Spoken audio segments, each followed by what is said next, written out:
우리 인생이 어떤 인생이 되느냐를 결정짓는 중요한 요소들이 많습니다.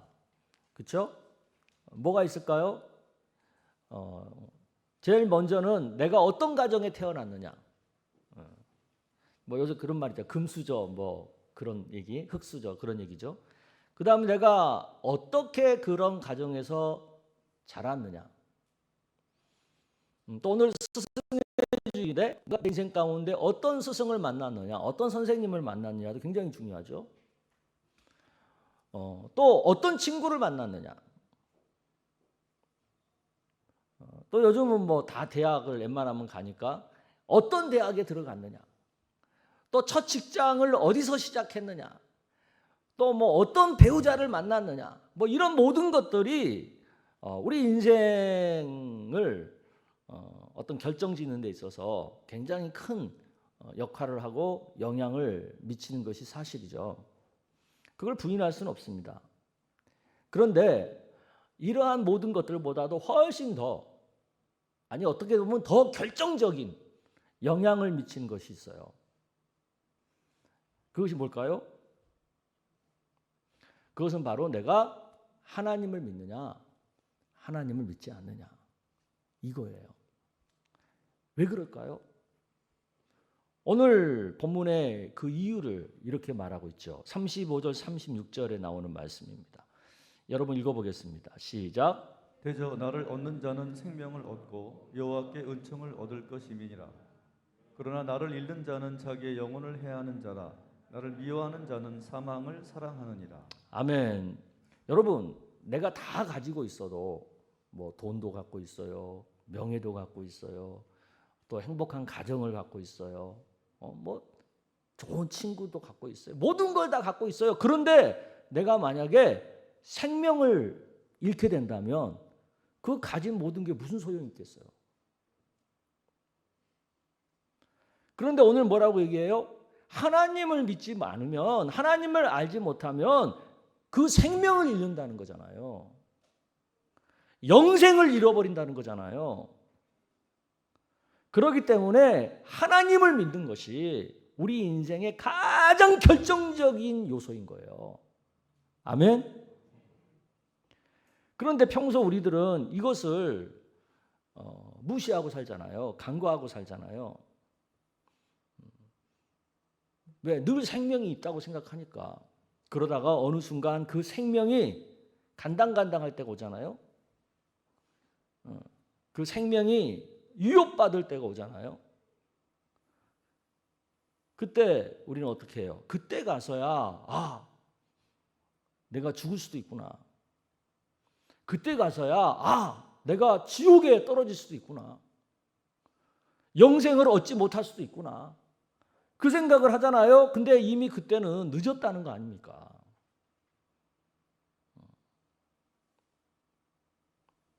그러므로 가장 지혜로운 것이 뭐겠습니까? 건강할 때, 아직 내가 평안할 때 나 자신의 생명, 영생을 잘 가꾸고 잘 관리하며 사는 거죠. 그럼 그렇게 사는 게 뭘까요? 오늘 설교 본문은 바로 그것에 대해서 얘기하는 거예요. 그렇게 생명을 잘 관리하고 그 생명을 잘 가꾸고 사는 그것은 오늘 말씀에 따르면 하나님을 창조주로 믿고 하나님의 창조의 섭리에 따라서 사는 것이라고 말씀하는 겁니다. 즉 한마디로 얘기하면 창조의 지혜로 사는 것이 인생을 가장 잘 사는 거다. 그렇게 말씀하는 거예요. 아멘. 교회를 다니고 있는 사람들 중에도 하나님의 창조를 믿기보다는 다윈이 주장한 진화론을 더 믿고 따르는 사람들이 있습니다. 그들이 하는 얘기를 가만히 들어보면 창조론은 믿음의 영역이고 진화론은 과학의 영역이기 때문에 이것을 같이 이해하는 것은 어렵다. 서로 분리해놓고 따져야 되는 거 아니냐 그렇게 얘기하죠. 또 창조론은 과학적으로 검증이 안 된 거잖아요. 진화론은 과학적으로 검증이 된 거잖아요. 그렇게 얘기하죠. 그런데 여러분, 이건 진화론에 대해서 요만큼도 모르니까 그런 소리를 하는 거예요. 정말 우리가 진화론에 대해서 조금만, 정말 책 한 권만 읽었어도요, 그런 말은 안 합니다. 제가 여러분들한테 책 2권을 좀 추천하고 싶습니다. 아직 창조론보다는 진화론이 더 마음에 가는 분들은 꼭 이 책을 읽어보셨으면 좋겠어요. 하나는 우리 노예 소속 목사님이신 김학춘 목사님이 얼마 전에 쓰신 책인데, 진화론은 가상소설이다라는 그런 제목의 책이 있어요. 이 책은 진화론의 논리적 모순을 아주 잘 쉽게 파헤친 책입니다. 또 하나의 책은 리 스트로벨 전직 기자가 쓴 책인데, 창조 설계의 비밀이라는 제목의 책이에요. 이 책은 과학적으로 진화론의 허구를 잘 파헤친 책이죠. 이 책을 여러분이 읽어보시면 진화론이 얼마나 허구인지, 진화론이 얼마나 우리가 알고 있었던 것과는 다른 얘기인지를 여러분이 잘 알게 될 겁니다. 우리가 하나님을 믿는다면요, 당연히 창조론을 믿어야 해요. 진화론이 왜 나온 줄 아세요? 진화론의 출발이 어디서부터 출발한 줄 아세요? 다른 거 아니에요. 하나님을 거역하고 성경을 거부하겠다는 의지 속에서 나온 가설이 진화론이에요. 하나님 안 믿겠다. 나 하나님 안 믿을 거야. 나 성경 안 믿을 거야. 그런 시각, 그런 생각을 갖고 출발한 것이 진화론이에요. 진화론이 전제로 삼고 있는 가설이 있어요. 그게 한 6가지 정도로 정리를 할 수 있는데요. 그 첫째가 무에서 어느 날 갑자기 모든 것이 생겨났다고 얘기하는 거예요. 무생물에서 그냥 우연히 생물이 생겨났다. 그렇게 가정하는 거예요. 무작위성에서 그냥 어느 날 갑자기 그냥 우연의 일치로 미세 조정 현상들이 일어났다. 혼란에서, 카오스에서 어느 날 갑자기 그냥 저절로 정보가, 질서가 잡혔다. 무의식에서 어느 날 그냥 뜬금없이 의식이 그냥 생겨버렸다. 비이성에서 그냥 우연히 그냥 어느 날 보니까 이성이 만들어졌더라. 그게 이 진화론이 전제로 하고 있는 가설이에요. 근데 이 가설이 어느 날 갑자기 우연히 이것이 역사적인 아니면 과학적인 사실이구나, 과학적인 증거가 있구나라는 것을 전혀 설명하지 못하고 있어요. 전혀 그것을 과학적으로 입증하지 못하고 있어요. 그냥 이 가설을 믿고 그냥 진화를 주장하는 거예요. 진화론자들이 우리 창조론을 비판할 때 자주 쓰는 그 말이 있거든요. 창조론은 성경만 믿고 무조건 하나님이 우주 만물을 창조했다고 우긴다. 그게 창조론을 비판하는 그들의 논리거든요. 근데 사실은 진화론도 똑같아요. 그들도 그냥 자기들이 전제한 가설만 무조건 믿고 무조건 진화했다 이렇게 주장하는 거거든요. 그러니까 진화론도요, 과학이 아니에요. 일종의 신앙이에요. 오히려 요즘 최근에 과학이 굉장히 발달하면서 진화론의 그동안의 주장이 얼마나 허구였는가, 그것들이 이제 속속히 드러나고 있고, 오히려 창조론이 과학적 사실에 더 부합하다라는 어떤 과학적 증거들이 요즘 계속 나오고 있죠. 성경은 하나님의 창조를 과학적으로 설명하지 않아요. 우리의 이해를 돕기 위해서 어떤 설득도 하지 않아요. 그냥 하나님께서 우주 만물을 창조하셨다는 사실을 선포할 뿐이고, 이것을 믿는 것이 곧 하나님을 믿는 것이다 라고 선언할 뿐이에요. 그게 성경이 얘기하는 거거든요. 그러니까 창조론을 믿느냐 진화론을 믿느냐의 문제는 어느 것이 더 과학적으로 믿을 만하냐의 논쟁이 아니라고요.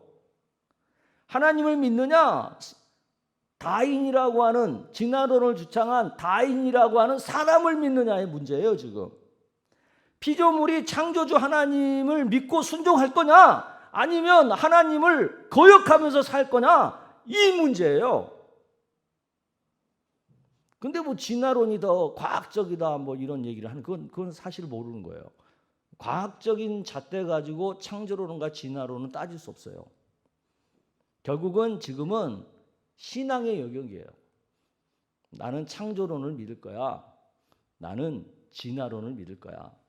나는 하나님을 믿고 살 거야. 나는 사람을 믿고 살 거야. 이 문제예요. 오늘 본문은 하나님의 창조의 지혜에 대해서 설명을 해주고 있죠. 창조의 지혜는 만세 전부터, 태초부터, 땅이 생기기 전부터 하나님으로부터 세움을 받았다, 그렇게 말씀하죠. 또 창조의 지혜는 하나님이 창조하실 때도 함께 했다, 그렇게 말씀합니다. 27절이 그 얘기잖아요. 여러분 읽어보겠습니다.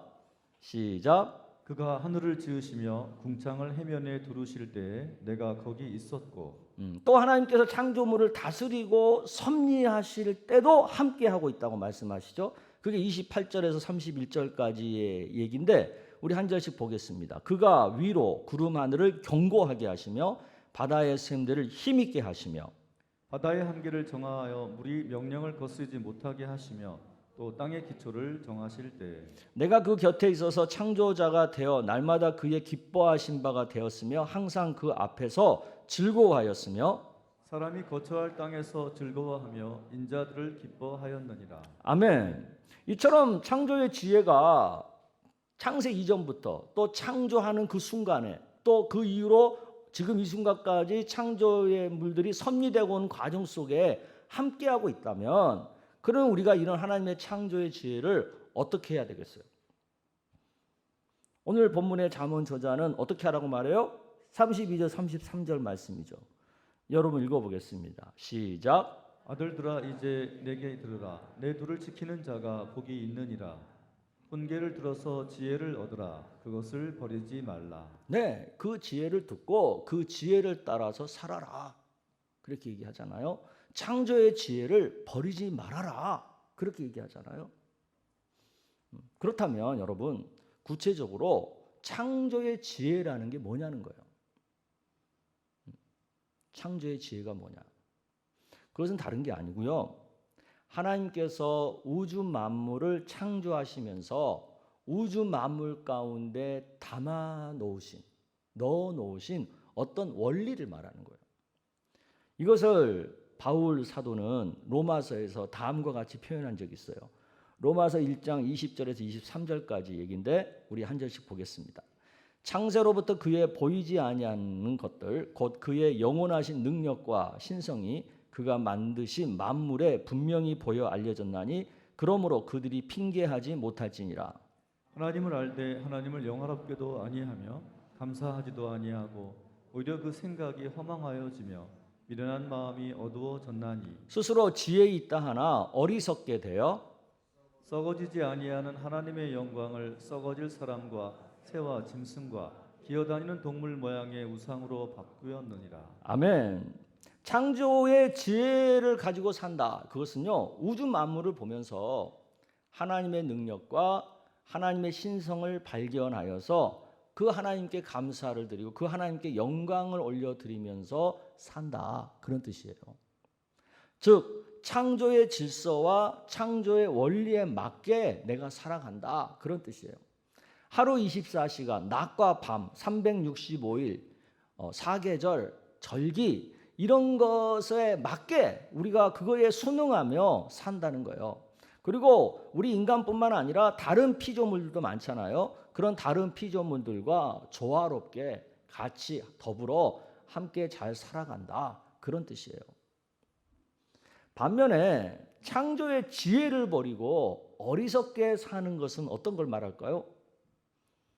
그것은 인간 스스로를 지혜롭게 여기며 사는 것을 말해요. 그래서 하나님보다 인간 자신을 더욱 높이며 사는 것이에요. 피조물을 신으로 삼아서 숭배하며 사는 것이에요. 그게 바로 다윈이 말한 다윈주의, 자연주의를 말하는 거예요. 그것은 창조의 지혜를 버린 인간의 어리석은 선택의 한 실상인 거예요. 또한 자본주의도 마찬가지예요. 자본주의가 뭡니까? 인간의 소유를 인정해 주는 거잖아요. 근데 어느 정도 인정하는 건 좋은데 그게 너무 욕심이 팽배해짐으로 인해서 자연을 훼손해 가면서까지 개발하고 우주 만물의 순리를 거역하면서까지 한계를 뛰어넘어서까지 침범하는 그 모든 인간의 역할들, 그게 다 창조의 지혜를 버린 인간의 어리석은 실상들이라는 거죠. 이런 어리석은 우리 인간의 선택으로 인해서 우리가 지금 겪고 있는 일들이 많잖아요. 자연이 훼손이 됨으로 인해서 뭐 지구 온난화 현상이라든가 다른 피조물과 함께 더불어 잘 살지 못함으로 인해서 지금 코로나19라고 하는 지금 전염병에 우리가 지금 이렇게 시달리고 있잖아요. 또 빈익빈, 부익부 이 현상이 양극화 현상이 커짐으로 인해서 한쪽은 가난으로 시달리고 있고 다른 한쪽은 너무 돈이 많아가지고 쾌락으로 지금 치닫고 있고 이게 다 지금 병폐적인 현상들이잖아요. 이게 창조의 지혜를 버리고 인간이 어리석게 산 삶의 결과물들이라고요. 반면에 우리가 창조의 지혜를 가지고 있으면요, 어때요? 먼저 창조주 하나님을 경외하는 마음을 갖고 살죠. 하나님을 무시하거나 하나님을 거역하지 않죠. 창조주 하나님 앞에서 피조물인 인간이 겸손해지죠. 자기가 높아지지 않죠. 우주 만물의 질서에 순응하죠. 자신의 욕심이나 야망 때문에 순리를 거역하는 일들을 안 하죠. 매사에 균형과 조화를 따지게 되고 그것을 추구하는 삶을 살게 되죠. 그리고 하나님께서 우리를 창조하실 때 주신 그 능력대로 그 능력만큼 사는 것에 만족하고 자족하면서 살죠. 하지만 이런 창조의 지혜를 버린 인간들은 어때요? 스스로 불행을 초래하거든요. 인간이 스스로 자기를 불행하게 만드는 그 길이 뭔지 아세요? 다른 것과 자신을 끊임없이 비교하는 거예요. 비교하잖아요. 그러면 그 결과는 반드시 열등감에 빠지게 되어 있어요. 열등감이 우리를 불행하게 만드는 주범이에요. 하나님은 우주 만물을 창조하실 때 어느 것 하나도 열등하게 창조하지 않았어요. 모두 각자 그 존재만으로 충분히 만족하고 충분히 존귀할 수 있게끔 하나님이 우리를 창조하시고 피조물을 창조하셨다고요. 그런데 우리는 그걸 비교해요. 스스로 그래서 자신을 불행하게 만들어요. 옆에 사람 보고 저 사람이 나보다 더 키가 크네. 왜 나는 이렇게 작은 거야? 또 저 사람 보고 저 눈에 쌍꺼풀 있네. 왜 나는 없는 거야? 저 사람은 왜 이렇게 하얀 거야? 자꾸 비교하는 거예요. 그러니까 나는 자꾸 작아지게 되는 거고 그래서 불행해지는 거고. 우리가 비교하잖아요. 그러면 열등감을 갖게 되고 그 열등감은 4가지 정도의 심리에 빠지게 되어 있어요. 그 첫 번째 심리가 뭡니까? 자신이 부족하다고 연약하다고 느끼는 무능감이죠. 무능감. 무능감에 빠진 사람들은 늘 입만 열면 나오는 소리가 있어요. 나는 부족해. 나는 부족해. 처음에는 그 말 한두 번 들을 때는 저 사람 되게 겸손하다 이렇게 들릴 수 있는데 자꾸 그 말 항상 가만히 보면요. 무능감에 빠져 있는 거예요. 그 겸손이 아니에요. 두 번째 심리는 뭐예요? 나만 부족하다고 느끼는 자격지심이죠. 나에게 없는 것이라는 말과 나에게만 없는 것이라고 하는 말은 굉장히 차원이 다른 얘기거든요. 나에게만 없는 심리에 빠지잖아요. 그러면 자기 자신은 끊임없이 과소평가하고 비하시켜요. 그러면서 남에 대해서는 또 끊임없이 과대평가해요. 그러니까 그런 사람은 어때요? 자기는 한없이 작아지고 남은 한없이 커지고 그러니까 자기는 더 불행해지는 거죠. 세 번째 심리는 뭡니까? 나만 손해라고 생각하는 피해의식이죠. 피해의식은요, 핑곗거리를 찾아서 책임을 자꾸 전가시켜요. 그리고 희생양을 찾아서 그 사람에 대해서 공격성을 드러내요. 그러니까 피해의식을 가진 사람과 옆에 같이 있잖아요. 그러면 계속 그 사람 때문에 내가 책임 전가를 받게 되고 계속 그 사람한테 너 때문에 그랬어, 네가 그랬어, 이런 공격을 받게 돼요. 그래서 가족 중에 피해의식이 있는 사람이 한 명 있잖아요. 그러면 그 가족은 다 사는 게 지옥이 됩니다.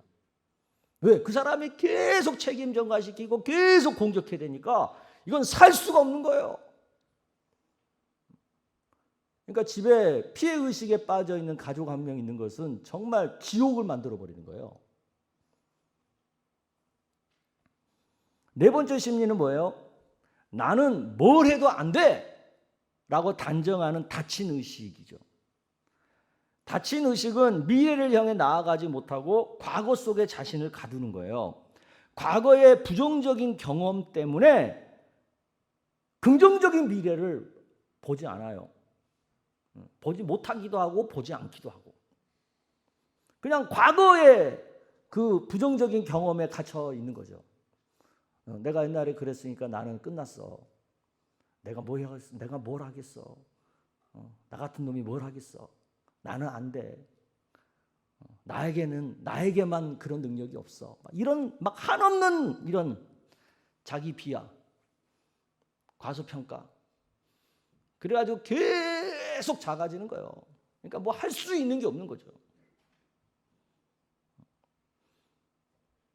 이처럼 창조의 지혜라는 것은요, 우리의 외적인 삶뿐만 아니라 우리의 내적인 삶까지도 영향을 미쳐요. 그러므로 매사를 우리가 판단하고 결정하고 시행할 때 이 창조의 지혜를 활용할 줄 알아야 돼요.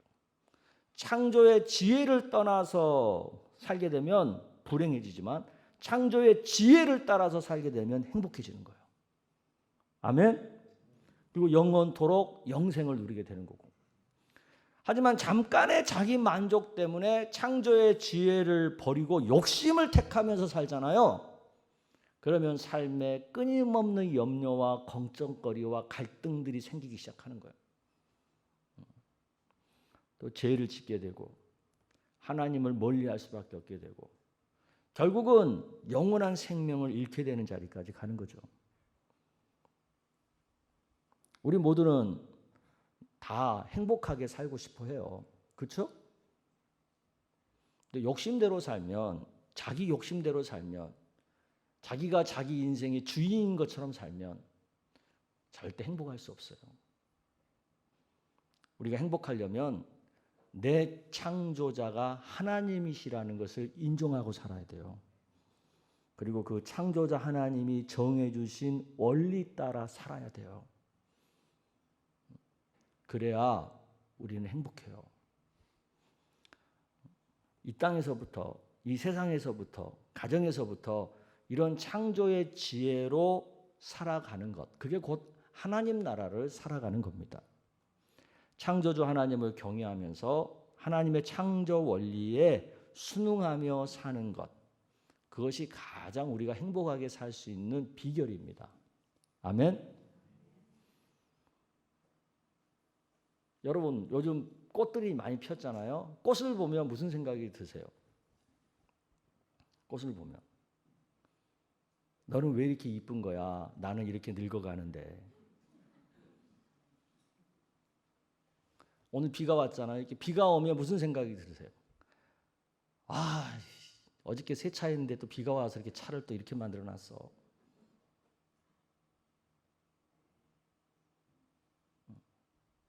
근데 어떤 사람은 꽃을 보면 너는 왜 이렇게 이쁜 거야? 너 때문에 나까지 이뻐지잖아. 오늘 비가 오면 야, 오늘 비가 오니까 너무 좋다. 세상이 깨끗해지는 것 같아. 내 마음도 깨끗해지는 것 같아. 생각의 차이예요. 그러니까 창조의 지혜를 가지고 사는 삶과 창조의 지혜를 떠나 사는 삶이 이렇게 다른 거예요. 꽃 하나 보면서 똑같은 하늘을 바라보면서 산을 보고 바다를 보면서 내 마음에서 거기에서 하나님의 영광을 볼 수 있느냐, 거기서 하나님의 능력을 볼 수 있느냐, 그 여부가 내 삶을 결정하는 거예요. 오늘 우리가 이 창조의 지혜를 깨닫고 그 창조의 지혜를 가지고 살아갈 줄 아는 그런 은혜가 있기를 축복합니다.